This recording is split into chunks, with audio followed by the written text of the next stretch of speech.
How do you analyze structure in literature essays? Have you ever wondered how the way a story or poem is put together affects its meaning?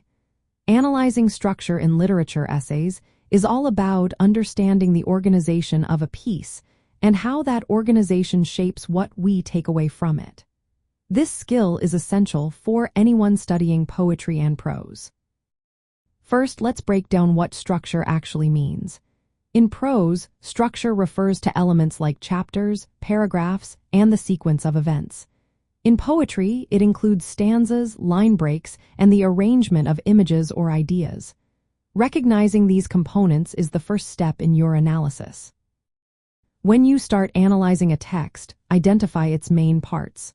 For prose, look at how the story is divided. Does it use flashbacks, multiple points of view, or a straightforward timeline? For poetry, pay attention to stanza breaks, line lengths, and how ideas flow from one part to the next.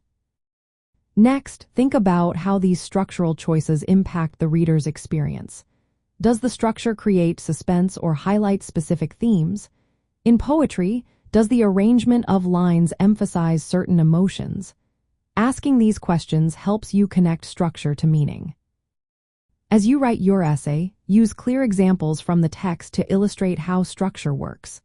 For instance, if a novel alternates chapters between two characters, explain how this technique builds tension or enhances understanding. In a poem, if the poet uses short, abrupt lines, discuss how this affects the mood or pace. Organizing your essay logically is key. Start with an introduction that names the work and author, provides a brief summary, and states your main idea about its structure. Each body paragraph should focus on a specific aspect of structure, using evidence from the text to support your points. Conclude by tying your observations together and restating your main idea. For practical application, practice identifying structural elements in both poetry and prose. Try outlining a story or poem to see how it is constructed. When you write your own essays, always connect your analysis back to the text, using direct quotes or references to show how structure shapes meaning. By focusing on structure, you will gain a clearer view of how writers use organization to communicate their ideas and emotions. This approach helps you build strong analysis skills and write effective essays about literature.